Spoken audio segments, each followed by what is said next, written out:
Hi friends, Subi's kitchen മാജിക്കിൻ്റെ പുതിയൊരു എപ്പിസോഡിലേക്ക് എല്ലാവർക്കും സ്വാഗതം. കുറേ കാലത്തെ ഇടവേളയ്ക്ക് ശേഷമാണ് ഒരു വീഡിയോ ചെയ്യുന്നത്. ഇന്ന് ഉണ്ടാക്കുന്നത് ഒരു എഗ് കട്ട്ലറ്റ് ആണ്. കുട്ടികൾക്കും മുതിർന്നവർക്കൊക്കെ ഒരുപോലെ ഇഷ്ടപ്പെടുന്ന സ്നാക്സ് ആണ്. അപ്പോൾ ഇതെങ്ങനെയാണ് തയ്യാറാക്കുന്നത് നോക്കാം. ഇതിനായി ഞാനൊരു 3 കോഴിമുട്ട പുഴുങ്ങി നന്നായിട്ട് ഫോർക്ക് കൊണ്ട് ഉടച്ചതാണ്. അത്യാവശ്യം വലിപ്പമുള്ള 2 ഉരുളക്കിഴങ്ങ് പുഴുങ്ങിയെടുത്ത് നന്നായി ഉടച്ച് വെച്ചത്. പിന്നെ ഒരു തക്കാളി ചെറിയ കഷ്ണങ്ങളായിട്ട് മുറിച്ച് വെച്ചത്. വലിയ 2 ഉള്ളി ചെറുതായിട്ട് കൊത്തി എരിഞ്ഞ് വെച്ചത്. നിങ്ങൾക്ക് ചെറിയ ഉള്ളിയാണ് ഉള്ളത് വെച്ചിട്ടുണ്ടെങ്കിൽ അത് 3 എണ്ണമൊക്കെ എടുക്കാം കേട്ടോ. അതുപോലെ 2 പച്ചമുളക് അത്യാവശ്യം എരിവുള്ള തന്നെയാണ്, അത് ചെറുതായിട്ട് അരിഞ്ഞ് വെച്ചതാണ്. എരിവ് അധികം വേണ്ടാന്ന് വെച്ചിട്ടാണ് മുളക് എണ്ണം കുറച്ചത്. പിന്നെ കുറച്ച് മല്ലിയില, പിന്നെ ഇഞ്ചി വെളുത്തുള്ളി പേസ്റ്റ് അതൊരു ടീസ്പൂണാണ് ഞാൻ എടുത്തിരിക്കുന്നത്. ഒരു ചട്ടി അടുപ്പത്ത് വെച്ച് അതിൽ എണ്ണ ഒഴിച്ച് ചൂടായി വരുന്ന സമയത്ത് നമുക്ക് ഉള്ളി ഇട്ടൊന്ന് വഴറ്റിയെടുക്കാം. ഉള്ളി നന്നായിട്ട് വഴന്ന് വരുന്ന സമയത്ത് നമുക്ക് ബാക്കിയുള്ള ഇൻഗ്രീഡിയൻസ് ഒക്കെ ചേർത്ത് കൊടുക്കാം. അതിൽ തന്നെ തക്കാളി ഇട്ട് കൊടുക്കുക. അതുപോലെ പിന്നെ ചെറുതായി അരിഞ്ഞ പച്ചമുളക്, ഇഞ്ചി വെളുത്തുള്ളി പേസ്റ്റ് എന്നിവ ചേർത്ത് നന്നായിട്ടൊന്ന് ഇളക്കി കൊടുക്കുക. തക്കാളിയൊക്കെ നല്ലോണം ഒന്ന് വെന്തുടഞ്ഞ് വരണം, അതാണ് നല്ലത്.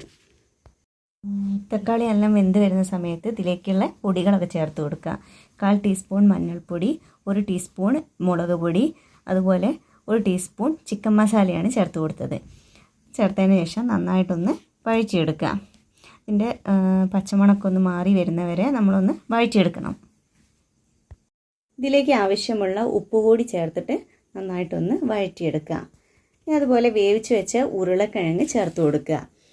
ഉരുളക്കിഴങ്ങ് വേവിച്ച് വെച്ചത് ഞാൻ ഉടച്ച് വെച്ചതേ കുറച്ച് നേരം ഇങ്ങനെ വെച്ചിരുന്നപ്പോൾ പാത്രത്തിനൊന്ന് ഉറച്ച് പോയി, അതുകൊണ്ടാണ് കുറച്ച് താമസം എടുത്തത്. അതുപോലെ പുഴുങ്ങിയ കോഴിമുട്ട നമ്മൾ പൊടിച്ച് വെച്ചിട്ടില്ലേ, അതും കൂടി ഇതിൽ ചേർത്തിട്ട് നന്നായിട്ട് അങ്ങ് മിക്സ് ചെയ്തെടുക്കണം.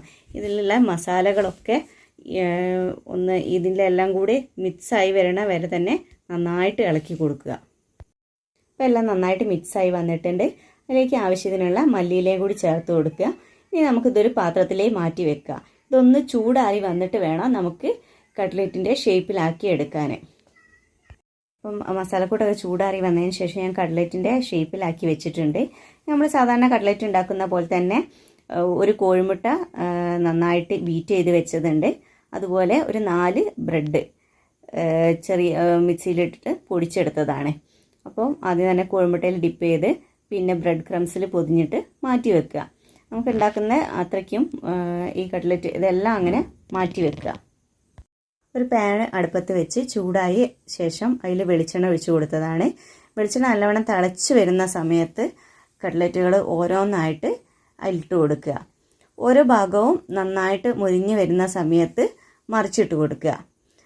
ഇനി 2 ഭാഗവും നല്ലൊരു ബ്രൗൺ കളറൊക്കെ ആയി വരുന്ന സമയത്ത് നമുക്കിത് മാറ്റി വെക്കാം. മീഡിയം ഫ്ലെയിമിൽ ഇട്ടിട്ട് വേണം എപ്പോഴും ചെയ്യാൻ. തീ അധികമായിട്ടുണ്ടെങ്കിൽ പെട്ടെന്ന് കരിഞ്ഞു പോകും. നമ്മുടെ എഗ് കട്ട്ലറ്റ് ഇവിടെ റെഡി ആയിട്ടുണ്ട്. നല്ല ടേസ്റ്റുള്ള സാധനമാണ്. കുട്ടികളൊക്കെ സ്കൂളിൽ വരുന്ന സമയത്തൊക്കെ കൊടുക്കാൻ പറ്റിയ നല്ലൊരു സ്നാക്കാണ്. എല്ലാവരും ഇതൊന്ന് ട്രൈ ചെയ്ത് നോക്കുക.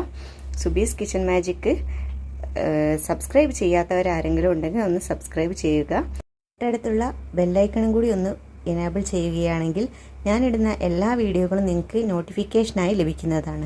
വീഡിയോ ഇഷ്ടപ്പെട്ടാൽ ലൈക്കും ഷെയറും ചെയ്യാൻ മറക്കല്ലേ.